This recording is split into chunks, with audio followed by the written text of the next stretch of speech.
Vamos a saludar al doctor Mijail Tapia. Él es especialista en medicina preventiva y nutrición para platicar pues también sobre una sana alimentación, pero sobre todo, y hay que destacarlo, para personas diabéticas. Doctor, bienvenido. Hola, ¿qué tal? Pues mucho gusto. Les agradezco por este espacio y también les agradezco a su auditorio.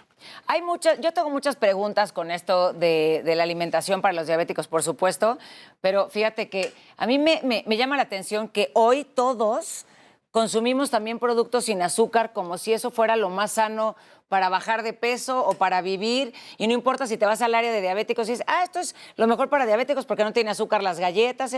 Y todos consumimos alimentos para diabéticos. ¿Eso está bien o no? Pues realmente no. O sea, tenemos que tener un énfasis en que lo ideal y lo más recomendable es comer comida real. Y dejar un poquito lo que son los ultraprocesados. Los ultraprocesados son este tipo de alimentos precisamente y nos vamos a dar cuenta porque van a tener como 20 ingredientes o más y también van a tener bastantes sellos. Okay. Realmente la manera de prevenir está un poco más centrada en lo que es cambios en el estilo de vida, mantener un peso saludable y precisamente evitar ese tipo de productos, al menos de manera muy rutinaria. O sea, que en tu día a día comas saludable no te impide que te avientes unas papitas el fin de semana. Sí, a veces. Sí, evidentemente, o sea, como decía Paracelso, ¿no? La dosis es lo que hace al veneno y la recomendación no es tanto esto está completamente prohibido. Evidentemente tenemos que tener ciertas precauciones para personas que ya viven con diabetes, pero siempre les comento, a lo mejor si a usted le gusta esta cosa, sí se puede tener en la alimentación. Simplemente tenemos que cuidar la cantidad. A ver, si lo integras a tu dieta, no fundamentas tu dieta necesariamente en esa clase de cosas. Sí, evidentemente, o sea, la dieta no debe ser la base pan dulce, papitas, este tipo de productos. Híjole. Suena contraintuitivo, ¿no? Pero así es. Una de las principales causas de muerte aquí en nuestro país pues, es la diabetes, ¿no? Ahora, diciembre es un mes complicado también para muchos de ellos por el tema de alimentación, qué comer, qué no comer. ¿Qué recomendaciones desde su experiencia, doctor? Vaya, es un tema complicado. Yo más que decirles no coman esto, no coman lo otro, me centro más en cuidemos la cantidad de las porciones. Evidentemente hay algunos alimentos, particularmente de esta época, ahorita ya pasó Navidad, pero por ejemplo, un punto muy álgido es la ensalada de manzana. Sí. No es tanto que la ensalada de manzana, sea el problema, pero pues le ponemos otros ingredientes altos en azúcar. Que es una delicia, pero es tremenda, Evidentemente. Sí. Entonces, lo que yo comento con las personas que van a consulta, de las personas que viven con diabetes, tenemos que cuidar particularmente estos azúcares añadidos. A ver, una pregunta. El exceso de peso, porque en este país, porque hablamos de una de las principales muertes, la diabetes, pero también hablamos de que es un país con una cantidad de sobrepeso importantísima desde los niños. Y eso es muy peligroso. Ese es un detonante total para la diabetes, ¿verdad? Ciertamente, hablando de adultos, tenemos unas cifras muy alarmantes. 7 de cada 10 personas viven con sobrepeso o obesidad. 7 de cada 10, ¿eh? O sea, eso es un mundo. Es un montón. Ahora, si continúa la tendencia, que estamos hablando en el 2050, 9 de cada 10 personas van a vivir con sobrepeso o obesidad, que es una cantidad gigantesca y que evidentemente... Otra cosa interesante hablando de epidemiología es que ya tenemos niños con diabetes tipo 2. Creo que tradicionalmente todos pensábamos en que los niños que vivían con diabetes era por diabetes tipo 1. Actualmente tenemos diabetes tipo 2 en niños. Mucho tiene que ver el advenimiento, este crecimiento en el consumo de alimentos ultraprocesados y también un poquito la cuestión del sedentarismo. Y el refresco, ¿no? O sea, yo creo que en este país es de los países donde más se consume refresco en las mesas, pero no crean que un vasito de refresco, no. Hay casas donde se echan por lo menos 3 botellas de 2 litros al día. Creo que solo aquí existen las botellas estas de 2 litros, de 3 litros de... Porque creen que existe, ¿no? Las familiares. La familiar. Yo tengo una duda. Doctor, ¿nos podría explicar la diferencia de diabetes tipo 1 y tipo 2 y cómo prevenir este tipo de enfermedades? Claro.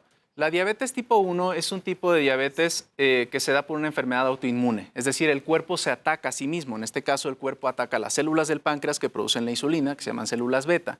En el caso de la diabetes tipo 2 es un problema mucho más multifactorial, que tiene que ver con el sobrepeso, tiene que ver con alteraciones de las grasas, evidentemente tiene que ver con la alimentación, el sedentarismo.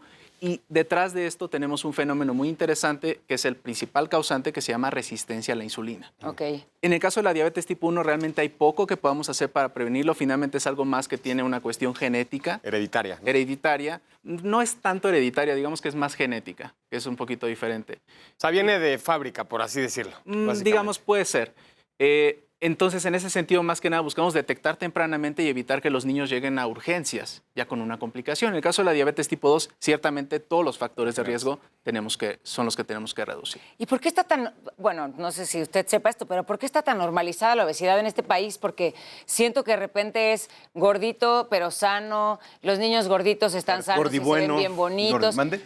Pero la gordibuena, sí, o gordibueno, pero en los niños, por ejemplo, pero en los niños es como, yo veo niños que de repente tienen más de 10 kilos de sobrepeso y tienen 15 kilos y los ves chiquititos, tienen 6 años, 7 años y ya traen un grado de obesidad enorme.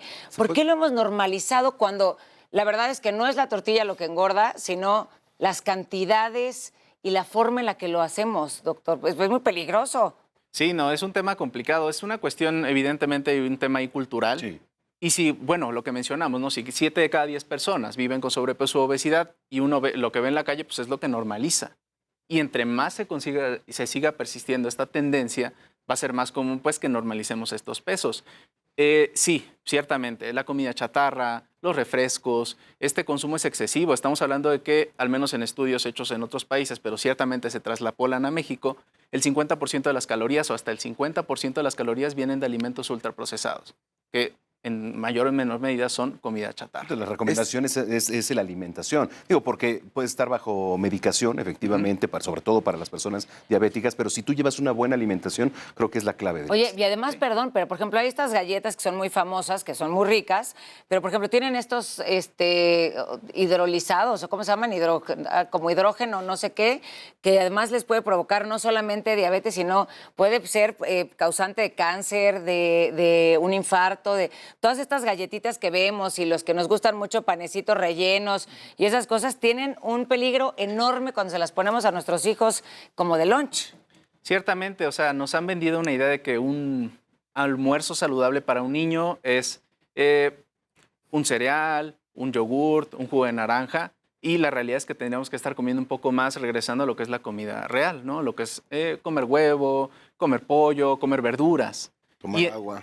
Tomar agua, evidentemente, sí, porque lo que ya lo comentaron hace rato, ¿no? Estamos tomando demasiado refresco y estamos tomando muy poca agua. Sí. Ahora, evidentemente, algunos de estos productos ultraprocesados contienen sustancias carcinógenas, esto quiere decir que aumentan el riesgo de padecer cáncer, y tienen los edulcorantes también un potente efecto que puede favorecer algunas vías de lo que es la adicción. ¿Los endulcorantes cuáles? O sea, los sustitutos o cuáles son? Sí, esos? los edulcorantes serían sustancias que pueden endulzar, normalmente pues tienen un origen más artificial y que pueden alterar algunas vías que tienen que ver con cómo procesamos la alimentación y también cómo procesamos el placer, porque mucho tiene que ver. Por ejemplo, hay unas cosas que son sanas, que tienen probióticos y lactobacilos y no sé qué, que son así, pero dice, no es recomendable para niños. También, ok, les puedes dar uno, ¿no? Si les gusta. Pero de ahí a que se tomen 5 al día, o esos son los problemas. O sea, no quiero satanizar los alimentos porque tampoco se trata de eso. Vamos a ponernos a comer unas papitas, te puedes comer una de estas bebidas, un juguito de vez en cuando. Pero hay familias que les dan 5 de esos, de probióticos, un lactobacilos, asunto LT. De información, ¿no? O sea, Son muy ricos. Un amigo de mi papá siempre cuenta que le preguntaba, ¿cuántos refrescos light me tengo que tomar para bajar de peso? No, Ojalá como fuera si se así. fuera No el secreto. es. Pero yo tengo una pregunta. Ahorita que hablamos sobre esta propensión al sobrepeso, ¿no? Y que tiene que ver con cosas culturales, ¿también podríamos pensar que en México ya existe también una predisposición genética por la cantidad de casos? ¿O eso no es así?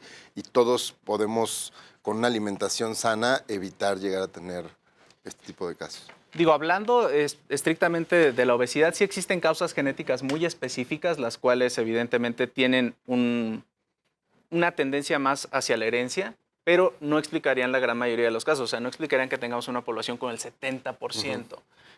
Gran parte tiene que ver, y estamos hablando de algo que se llama filogenética, o sea, en los antecedentes éramos pueblos nómadas. ¿Y qué comíamos en México? Comíamos maíz, comíamos calabaza, comíamos chile.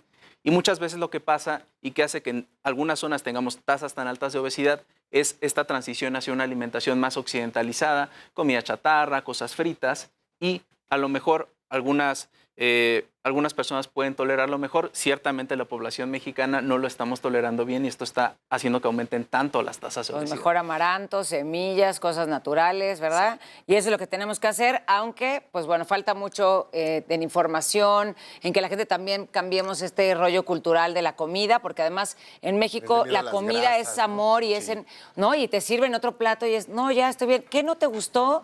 No, sí me gustó, pero no me quiero comer 5 platos de lo mismo, ¿no? Así es, mi bonita, ya acabas. No, pero aquí hay más. Aquí hay Y más. decirle que no a la abuelita y a la gente No, es un pues. pecado en México. En lugar de decir, me encantó, pero con esto es suficiente, no sabemos decir a veces esas cosas y creo que es una cuestión cultural que podemos apoyarnos y pues seguir siempre a un doctor como usted. Muchísimas gracias por estar aquí. Muchísimas gracias a ustedes. ¿Dónde lo seguimos? Ahí tenemos ya sus redes o algo. ¿En dónde está? Ahí estaban las redes, ¿no? Sí, pues me pueden encontrar como Dr. Mijail Tapia en todas las redes, Instagram, Facebook, YouTube.